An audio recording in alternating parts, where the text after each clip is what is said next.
Ako inom po. Tanungin mo na kayo. Inom ka ng tubig, bro. O sige, tanong na lang dyan. O, tanong mo na lang dyan, o papakinggan natin kung anong tanong niya. Kayo ba yung mga estudyante? Kayo na lang tatanungin ko. Taga saan po kayo? Taga saan kayo? Taga Tandanzora ba kayo? Hindi daw taga Tandanzora, brad eh. Di ata eh. Taga saan kayo? May tanong sila kanina. O anong tanong? Ano ba yung tanong? Muhammad, sugo na Ano po Allah. tanong nila? Hindi. Ikaw na magsabi.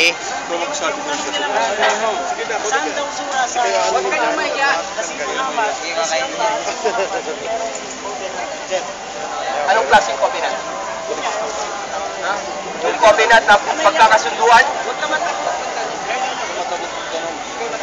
Kasunduan? anong tanong niya para may Ano yung sabihin, kasunduan? Oo. Basta covenant. Covenant. Ano ba tinutukoy nyo ng covenant? Covenant na katulad sa Biblia? Na Hindi, sa sura ang sinasabi namin, sura. Eh di sa inyo yun. chapter? Sura is chapter. Kaya nga, ano, sa sura na mababasa na merong, ano yan? Oo. Sura sa Quran, kung may mabasa si Allah, si Muhammad, na merong covenant mula sa Quran ninyo, sa sura. Anong klaseng covenant ang tinutukoy nyo? Anong klaseng kasunduan? Anong klaseng kasunduan yan?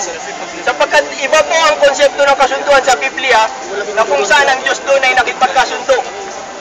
No?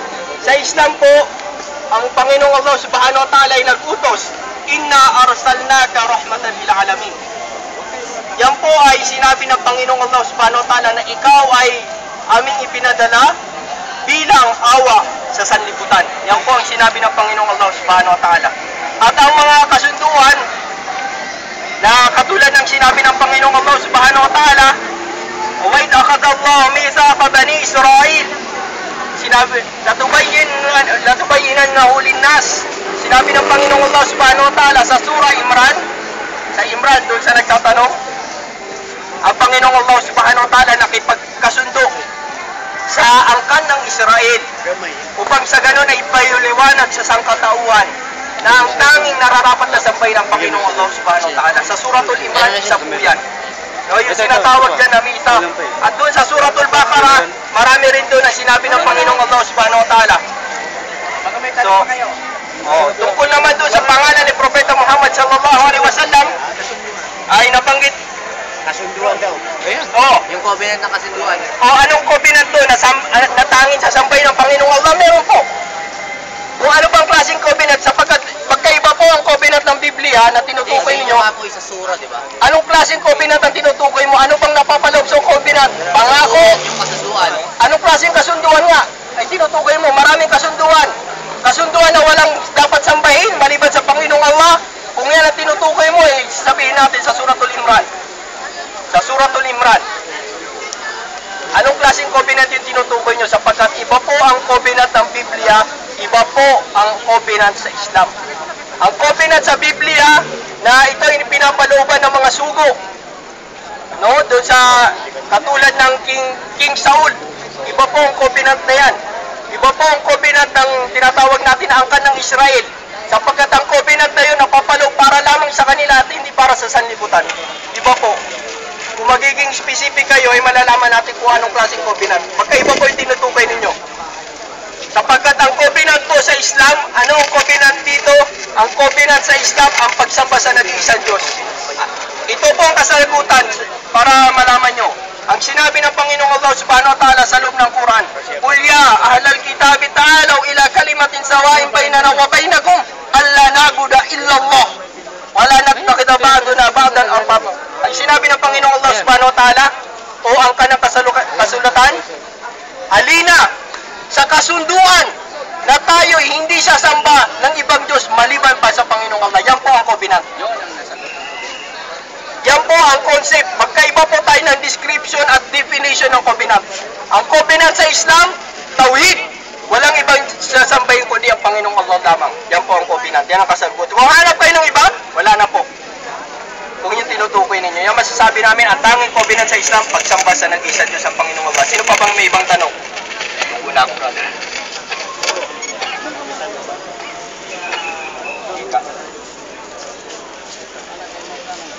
Ano naman ang covenant ng tao sa kanya, Panginoon? Ano tanong?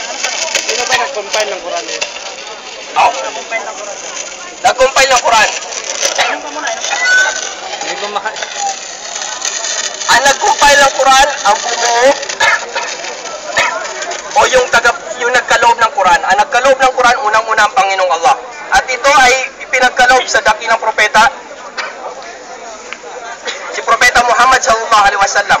At nang ito ay pinagkaloob sa dakilang propeta, mula doon sa isang sugo na kung saan ay anghel, galing sa Panginoong Allah, inipon po ito ng mga disipulo ng Propeta Muhammad sallallahu alaihi wasallam. Isa na doon si Zaid bin Thabit, kasama na rin doon si Ubay bin Ka'b at iba pang mga kumpanyon o sahaba ng Propeta Muhammad sallallahu alaihi wasallam. Nang binuo nila ito ay sa panahon ng Propeta Muhammad sallallahu alaihi wasallam. At ang Quran po na isaiulo ito ng maraming mga Muslimin. Hindi lang po sa kasulatan, ngunit sa kaisipan na isaiulo nila ang banal na Quran. Yan po ang katotohanan tungkol sa banal na Quran. May witness ba na yung bumaba na anghel na nagpakaloob ng ano? May witness ba? Tungkol sa sinasabi mo kung yung bumabang anghel, ang bumabang anghel, siya po si Anghel Jibril, Anghel Gabriel. Siya po ang Gabriel na siyang bumaba, na nagkaloob, no? Naging tauhan, no? Siya ang nagpaabot ng mensahe mula sa langit doon sa mga propeta katulad ni Abraham, ni Moises at iba pang mga propeta. Ganon din kay Propeta Muhammad sallallahu alaihi wasallam.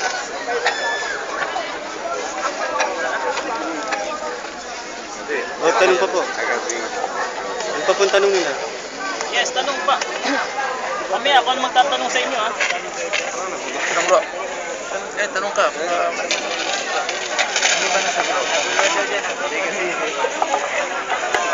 Yung mga gustong magtanong.